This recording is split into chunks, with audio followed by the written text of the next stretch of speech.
Hello and welcome to the latest edition of Go Ballistic. Another very exciting week in Scottish football, plenty to talk about, and just the man to join myself, Ryan Rowe and Roger Hanna. Kris Boyd, another busy weekend for yourself, and you'll have a lot to say on both sides of the Old Firm, but we've not even touched on the fact yet that we've got Hearts charging clear at the top of the Scottish Premiership. But let's go straight away. We'll recap the situation at Rangers. All signs are pointing to Kevin Muscat, and it now seems as though Danny Rohl is on the brink of being appointed the next Rangers head coach. Well, we're recording this on Monday lunchtime, so I reserve the right to come back to you when somebody else gets it, Ryan. But yeah, it's been an incredible boss hunt, if that's the right phrase. Boydy mentioned it in his column in the Scottish Sun on Saturday. At that stage, it looked as if they had sort of fallen into Kevin Muscat because Steven Gerrard didn't want it. Danny Rohl withdrew from it all. And it looked, to all intents and purposes, as if Muscat was going to come at some stage. After that, 2-2 with Dundee United, fans clearly unhappy with what's going on. It looks to me that the board weren't willing to wait in Muscat. Muscat wasn't willing to come any earlier. And all of a sudden, they've reverted to Danny Rohl. It looks as if he's on his way. As things stand, I'd expect him to be in the dugout in Bergen on Thursday, and then at Ibrox for the first time on Sunday against Kilmarnock. Is it a good appointment? Listen, we'll just need to wait and see.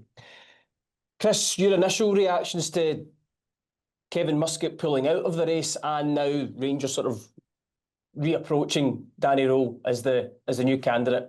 What's your initial thought? Well, I think if we start on Kevin Muscat, that I'm not surprised. I'm not surprised because when you look at what happened with Steven Gerrard, there's obviously issues somewhere that everyone's not aligned. Steven Gerrard obviously decided to take himself out. The timing, the word that was used was timing. I mean, I've said it 3 or 4 times now. I'm not buying that. I'm sorry, I ain't buying that. Then all of a sudden, it was the squad. People are saying, "Oh, maybe the timing," but the squad was one of the reasons. Steven Gerrard flew from Bahrain. The squad, there was nobody signed, and there was nobody left the squad. So the same squad that was there when he left Bahrain to come over for the interview as well. So nothing changed in that front. The only thing, as I said, that has changed is that everyone, or what he was going to be working with, wasn't aligned. Fast forward, he decided to take himself out it.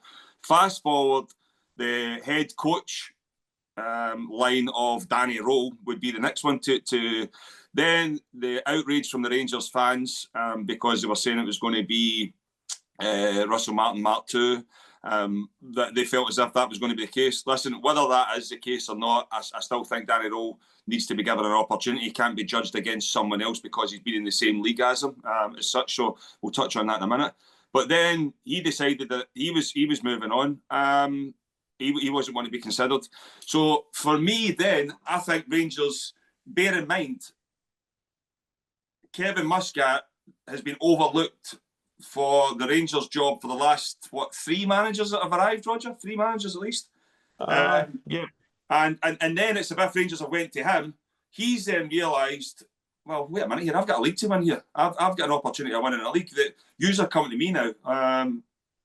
Yous will wait and I'll tell yous when I'm coming and what I'm doing and everything. Rangers are went and tried to get him. And by the way, he's got every right to do that because if you're on the verge of winning a league championship, listen, it's a very difficult thing to do. A lot of people don't get the opportunity to do that throughout their career. So if Kevin Muscat has got the chance to go and add another title to his name, then that's what he is. That's what he wants to do. Do you think, Boydy, they knew that on Friday that he wasn't coming? Do you think they were spooked by Saturday by the fact that, again, they can't get a win in the league? Again, there were protests against Patrick Stewart. That's what I'm coming. And they felt they couldn't wait for him. On Friday, they looked as if they were going to be patient and wait for him. And by Saturday, they thought, we can't let this go on any further. We need to get somebody in before the season's gone. The shield of Russell Martin was there. The shield was there because Russell Martin was the one that was getting it. Patrick Stewart and Kevin Thelwell, yeah, there was a bit of noise around them, but it wasn't the noise that Russell Martin was getting. Russell Martin's no longer there. I was at Ibrox on Saturday. The songs that were being sung about Russell Martin will now be sung about Patrick Stewart, Kevin Thelwell.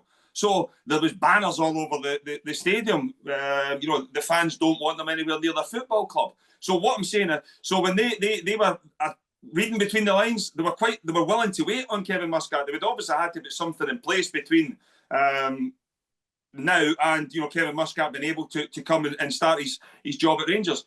Then, as I said, talks have broken down. Whether that is the club has said, right, we can't wait on someone, which, by the way, they have a right to do, because the mess they're in, they need to get someone in.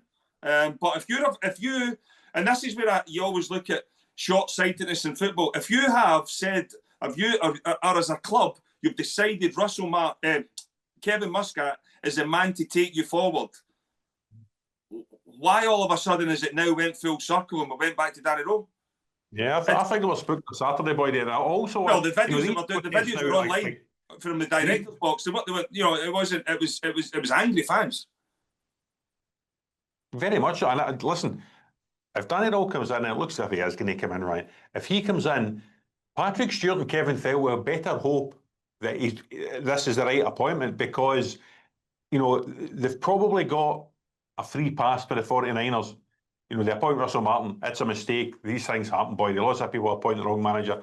But if you suddenly appoint Danny Rohl and he doesn't work out as well, then the focus, not just for the punters, but the focus from the 49ers could well fall on Patrick Stewart and Kevin Thelwell. The bet, I think they're secure at the minute, despite all the protests. There's a wee bit like the Celtic fans shouting, sack the board, and they're not going to sack the board.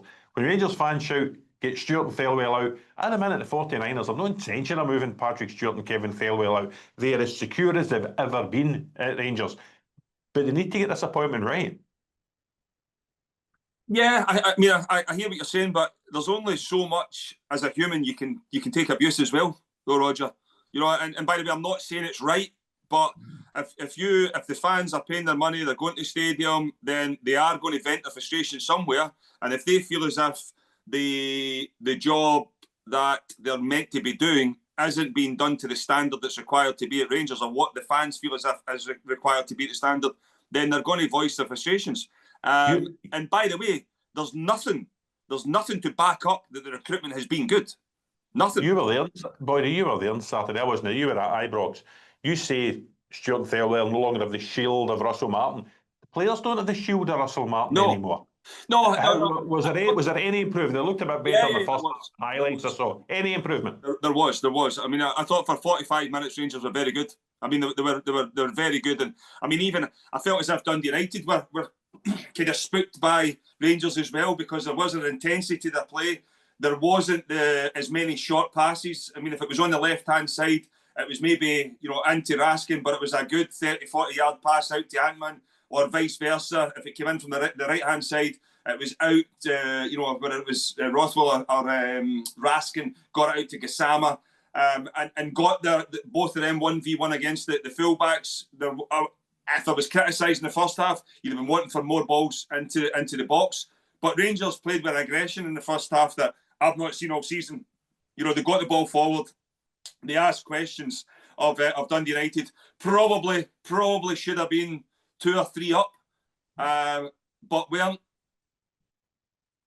And then all of a sudden you've got... If they're better, Boydy, why not hang on with Stevie Smith for a month and wait in Muscat? Well, for 45 minutes, yeah, fine, fair enough. But the second half was back to what we've seen with Rangers. And that would be the worry. And that's probably where the questions are now coming from. Right, okay, where are we right now on this pitch? Because the second 45 minutes was nowhere near good enough. I think you've got to give Rangers a little bit of praise and getting back into it, because it looked as if the 3 points were gone.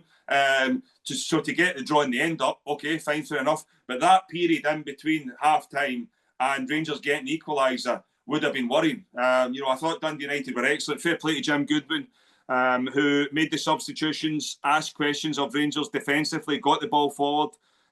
Rangers really struggled to deal with Dundee United. They picked up every second ball. Sybil in the middle of the pitch started annoying Raskin, getting in and around him. The freedom that a lot of the Rangers players had in the first half wasn't there. And then, as I said, I must say, all 4 goals were unbelievable strikes. I mean, they were really, really good goals. The one from Sybil was a great sight. But as I said, you look at, they're a fragile group right now. They're a fragile group on the pitch. But it needs characters, Roger, and this is what we've spoken about before. You need that You need a type of character that's going to thrive under the environment that's there right now. You know, we've all seen players where they might not be the best players in the world, but they thrive under the pressure. They thrive of saying, listen, give me it, I'll get you a goal. I'll create something out of nothing. I'm going to go and take a free kick. I'm going to go and, you know, and I'm not saying you go and hurt somebody, but you go and smash them and you get the crowd going on your side. I mean, Oliver Antman in the second half get probably the loudest cheer for chasing back 30, 40 yards just to get to put in a tackle.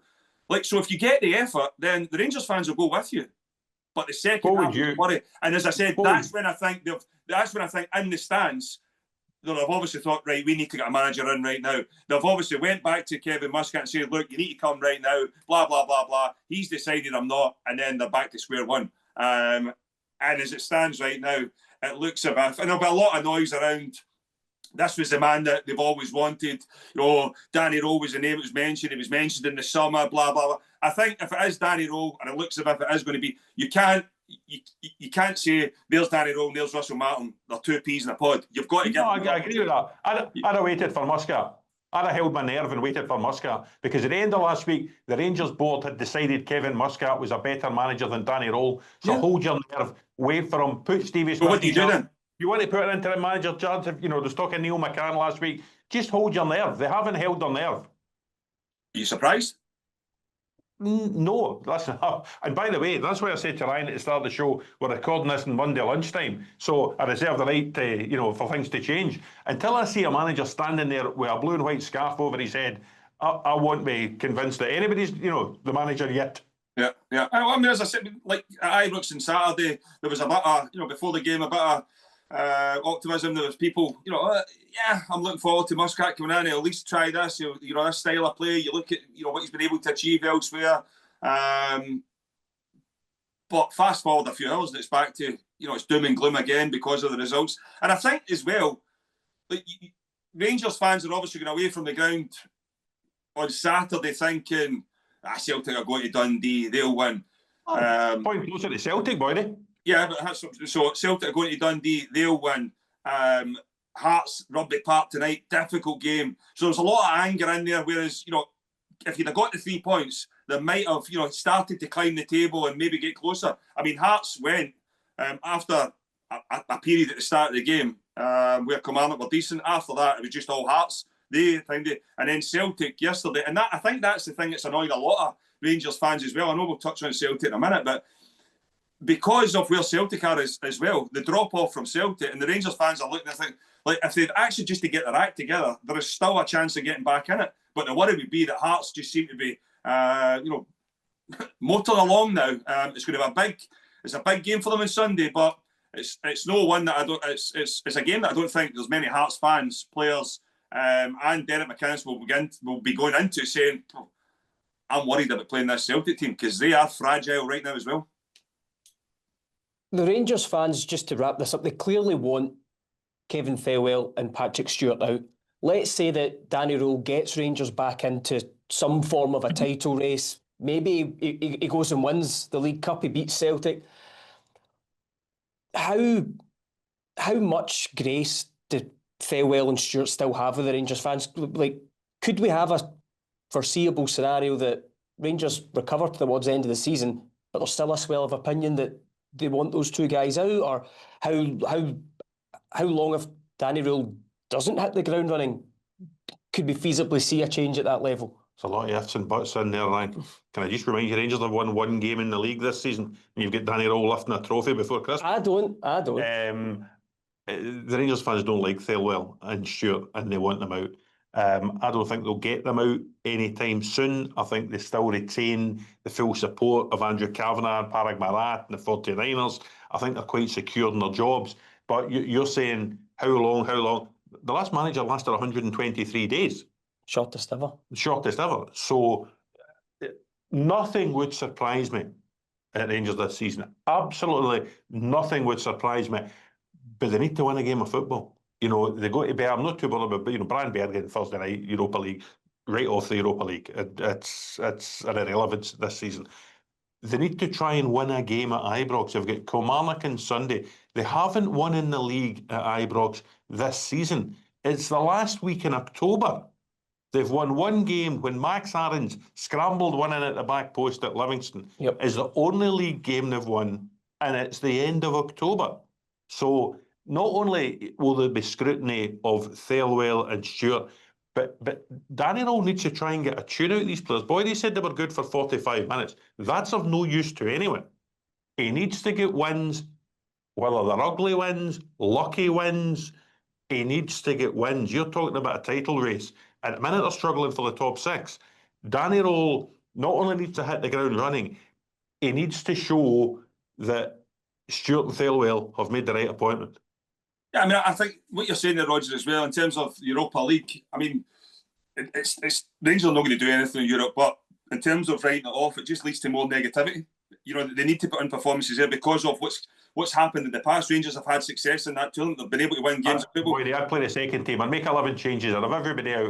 You can't. It's the same when I hear people saying it's a free hit, a game of football and everything. There's never a free hit in football. If anybody goes and you lose 5-6, no, the whole pressure then changes and people are under pressure. Anybody that says that Rangers, you know, when you look at getting back into a title race right now, as you say, they've won one game this season. There's 30 games left in the league. It's 90 points. The most that Rangers can get to is 99, one in every single game. That's the most they can get to. I mean, let's be realistic, and I'll be kind. There's 25. Even if they win 25 out of 30, the most they can get to is 84 points. 84 points won't win you the league. I mean, when was the last time a team won the league with offering a bit? It's high 80s and 90s, and that is me being kind to Rangers and saying they've got this Rangers team. If Rangers win the next 30 games, I'll come to Bolton and buy you a 99, Boyd. No, but that's what I'm saying. They'll be lucky if they win 15 games out of the 30 that's left. I mean, they don't even look.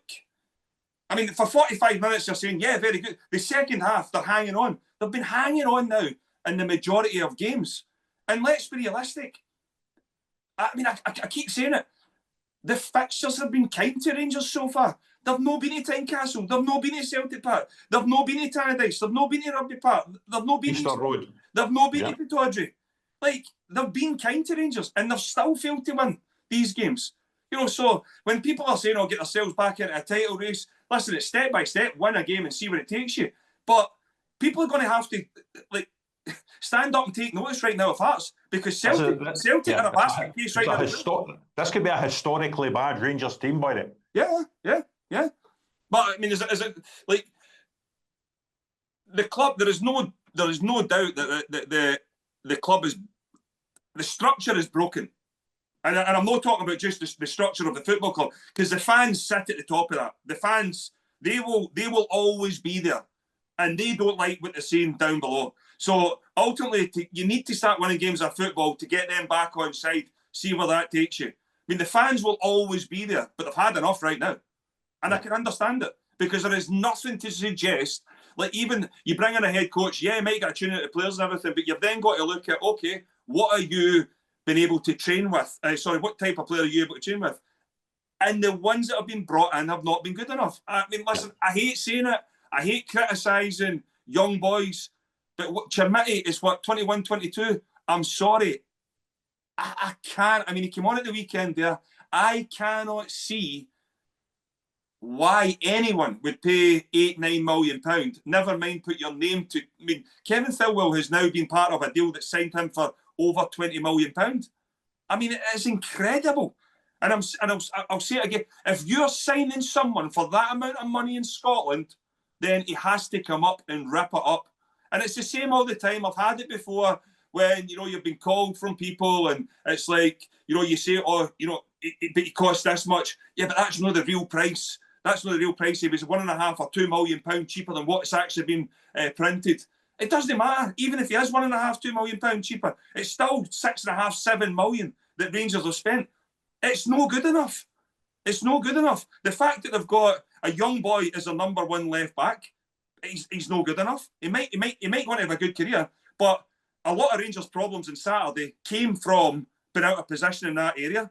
You've got another defender on loan in Cornelius. You've got De Jager, who, by all accounts, £12 million was going to come up here and get himself back playing football. And he doesn't look as if he can get anywhere near it. He came in last week at Falkirk, I thought was all over the place. The one I will say is I thought Rothwell was a little bit better at the weekend. I thought he had a bit of energy about him, and you know, whether because the championship finished, the season finished a lot earlier than everybody else, and he was injured towards the end of the season, and maybe he's had that long a period off. He's maybe just starting to find his feet and get his fitness levels up. I thought he was, you know, a decent level. Theo Asgard, I mean, he scored an unbelievable goal at the weekend. There was a lot of his touches, you know, when it's coming in, eliminating defenders and getting away from them. But you're still looking for more. You're looking for more. I mean, is that his first goal? Yeah. You know, so I mean, you're looking for more for that type of money that's been spent. So the manager, so the appointment of a manager is going to lead to a lot of the spotlight on Thelwell and Stewart. But there's going to be a lot more as well because of the recruitment. And then fast forward to January, there'll be more pressure on. You know, they'll be hoping that Danny Rohl can come in and start to get a tune out of some of these players that have been underperforming. That is leading to not only the negativity because of the last managerial appointment, but because a lot of the players that they've signed are underperforming as well. So we're talking about the unlikelihood of Rangers getting back into a title race, but Hearts, who will come on to later on, they're 5 points clear of Celtic because we had at Dens Park on Sunday afternoon tennis balls and pieces of fruit thrown onto the pitch just after kick-off. Celtic then, I mean, ironically, after Dundee go 1-0 up, the stoppage time allows Dundee to get their second goal. And at the end of the match, did those protests have they allowed Brendan Rodgers to avoid a bit of criticism? We're hoping Boydy was supposed to be with us, as you know, Ryan, but unfortunately the Honda Civic broke down on the way out of Thelwell this morning, so he didn't make it up. It was just as well because I texted him yesterday and asked him to get some of those balls for my dog, but he forgot. A shambles from start to finish. The protest at the start, you look at Kasper Schmeichel as he's trying to throw the balls back off the pitch, fuming. It's taken all of the impetus out of Celtic. They would want to come and make a fast start. They won against Motherwell in the previous game. Last minute, Maida scored, not particularly impressive. They want to go and make a fast start at Dens. Dundee's confidence is fragile. They've just been battered 4-0 at Aberdeen. So Celtic want to make a fast start. The whole impetus is taken out of when those balls come on. Celtic then struggle to get going. Dundee score a good goal. Celtic struggle to get going again.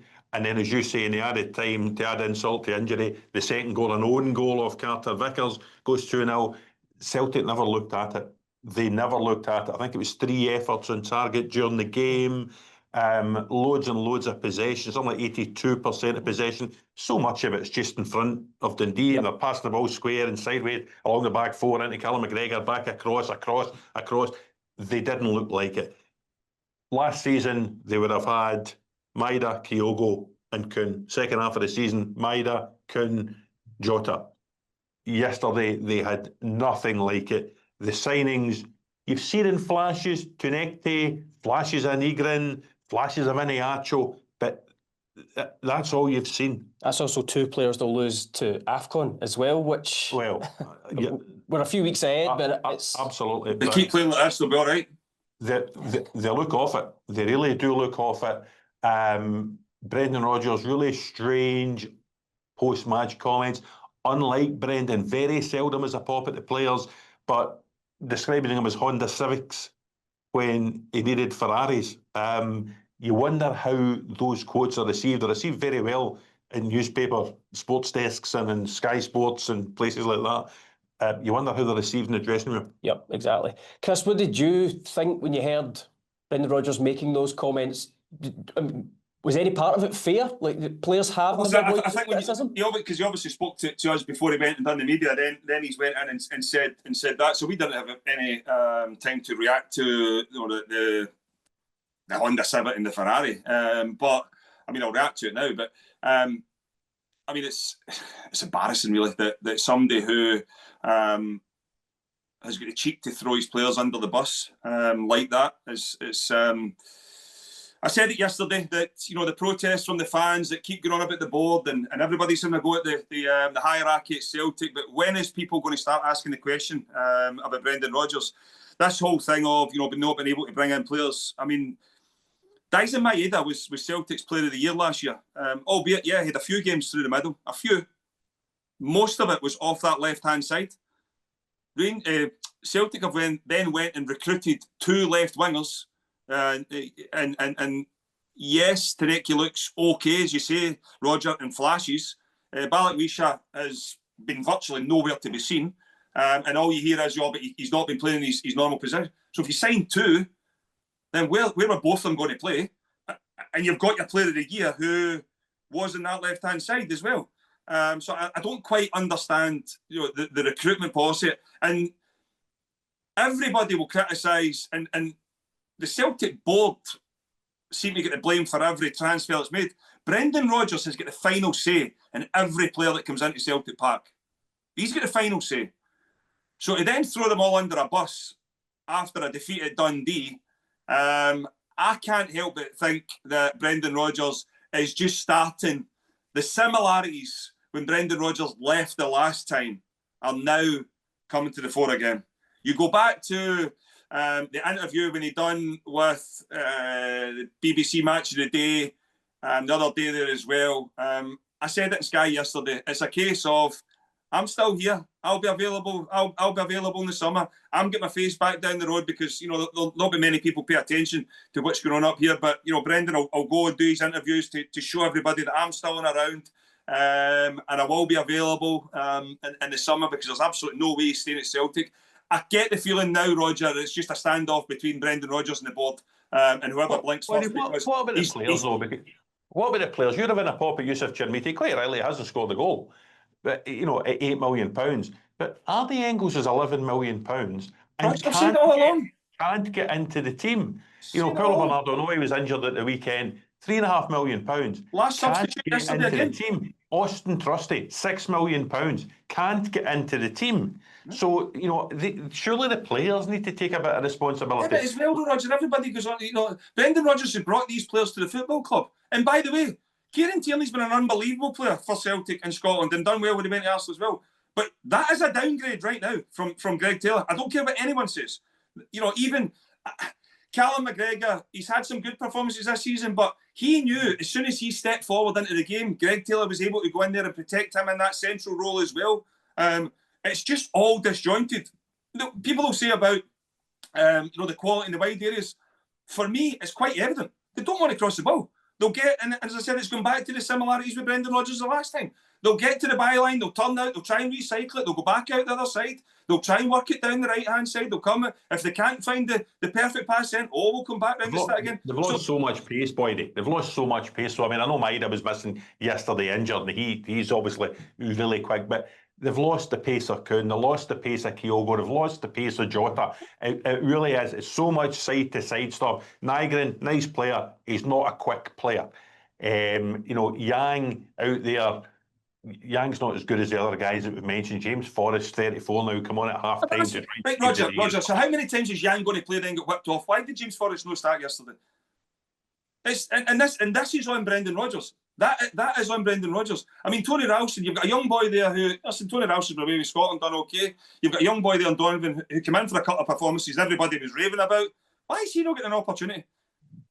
Alistair Johnston is back training. He'll be back in the team, you'd imagine, and that will help them. That will help them. There's no doubt about that. But you look at that right-hand side yesterday. It was poor, really, really poor. But as I said, the fans keep going after the board, and it's been a distraction. Brendan Rodgers has been able to chuck his little grenades here and there with some of his interviews that the fans have lapped up, and they've went along with that as well. And it's he's getting held back from doing this. When do people start asking the question about Brendan Rodgers? Because how big is Tynecastle then for Celtic on Sunday, buddy? Huge. It's always a huge game going to Tynecastle, but I think there's added pressure on it. A lot of people will be expecting Celtic, and everybody says that they've not spent the money. Celtic have spent a fortune, so for Celtic to go there, they obviously should be looking to go and win the game. And by the way, I'll put it out there right now, I wouldn't be surprised if they go and win the game comfortably, because you feel as if Celtic have to click, they've still got a team there that should be doing a lot better than what it is. But as I said, they're flat. You look at Brendan Rodgers after the game yesterday, he's flat. A couple of weeks ago, it's as if he's trying to stir something. He felt as if, when you go back, he starts criticising Neil McCann and Dodgy and Fergie and people like that as well. So he starts on a pop at them because where Rangers are, like everything's been a distraction for Brendan Rodgers right now. But people need to start asking the question of him because he's failing to get a tune out of his players. And as we say, I'm really looking forward to Sunday because if Celtic can lose at Dundee, tell you Hearts with that front three of Shanklin, Braga, and Kizaridis, it'll be a game of the season. Game of the season. I mean, there's no doubt about it. But again, you're now looking at saying Hearts, Roger. I think this next week's arguably the biggest week we've had in Scottish football in a number of years now. A number of years, because Hearts Celtic at the weekend. If Hearts have to win that, you're then looking. They go to St Mirren on the Wednesday night. Yeah, it's a difficult game. Fast forward to the following weekend, Celtic find themselves in a semi-final against Rangers. Hearts played Dundee at home that weekend as well on the Saturday. So if Hearts have to come through the Celtic game with maximum points and the St Mirren game, they're then going into that game against Dundee with a chance to even open the gap up even more. Boydy, come on now. At the end of October, we don't want to spoil. Get Hearts have won the league. He's got Rangers have won the Premier Sports Cup. There's nothing left to debate. Oh, there's a Scottish Cup. Who's winning that? You can pick it. Yeah, United. I was going to say United. So if we both sides of the Old Firm struggling under that same umbrella, struggling for various different reasons. So almost Hearts have went under the radar despite a fantastic performance down at a tough place at Rugby Park, the Derek McInnes derby. They were fantastic in Del Clasico. Here's another one. No debate. Claudio Braga, player of the season already. There you go. Well, listen, it's 20 years ago this weekend. I think George Burley was sacked by Hearts when they were top of the league. So Derek McInnes must be absolutely terrified that history's going to repeat itself. Listen, they've been brilliant. Craig Halkett, banked the team, looking sharp. He scored the last 3 weekends. Maybe Yusuf Chermiti can look at him. And it's, people will say, Jamestown Analytics, Tony Bloom, they've made all the difference. They've pumped all this money in. I think the back four, not still including Stephen Kingsley, Stuart Finlay, Derek Brophy Kilmarnock, Big Halkett that I've mentioned. It's still Cammy Devlin and Benny Beningame in the middle of the park. Harry Milne's been reinvented as a kind of right-sided midfielder in front of Lad McIntyre. Shanklin's still there. So Braga's been great. Kizaridis has been tremendous. Yep. The goalie, I think, still to concede a goal. First Hearts goalkeeper in history to have 4 clean sheets in his first 4 games. At Tynecastle on Sunday lunchtime, it's going to be a fantastic game. If Celtic go there and win, it will certainly let a bit of the air out that Hearts bubble. If Hearts win the game, it's going to be, there'll be scenes in Gorgie. Is it probably quite a good example of someone like Derek McInnes who knows the Scottish game inside out, and then it's just that little difference maker that the Jamestown Analytics have went and found, defence is my bread and butter, but find me a difference maker. Because the thing is, you're going to bring in players that are going to take opportunities and score goals. That's what, if you're running a football club correctly, that's what happens. And the thing is, yes, you've got the Jamestown Analytics behind this and everything, but you can look to that, but you can't overlook what Derek McInnes has done since he's went into Tynecastle. You can't. I mean, would you be shocked? Or, he's someone in Scotland who knows how to win games of football. Yeah. There's a lot of people even yesterday as well going on about Dundee. Imagine Hearts come up against a Dundee team like that when they sit in, and it's going to be difficult and things like that for them to break them down. I really don't think that it would cause Hearts any problems, because if you look at Derek McInnes throughout the years, he will put the ball, or he will demand his team put the ball in the box from anywhere. So, if teams have to change the way they go and sit in against Hearts and show them the respect that they're probably going to deserve soon, I don't think it's going to faze them any, because they've got centre backs that will go, and Stuart Finlay was scoring for fun a few weeks ago. Now it's Halkett. They've got players that can open up defences, but they're a big team as well.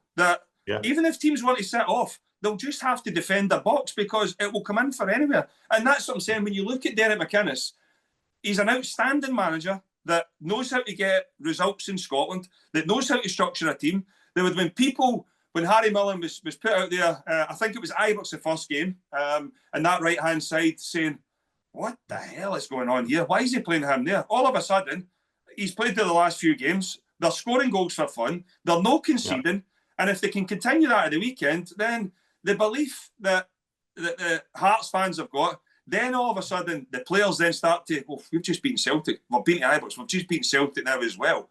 We look as if we've got an opportunity here to maybe go and do something because the rest are struggling. That belief can take you places. They've got a bit of momentum. Over 4,000 Hearts fans at Rugby Park on Saturday night. They'll back them. A lot of people laughed and had a chuckle at Tony Bloom when he came up and said, there's a period of 10 year. We didn't think it was going to take that long.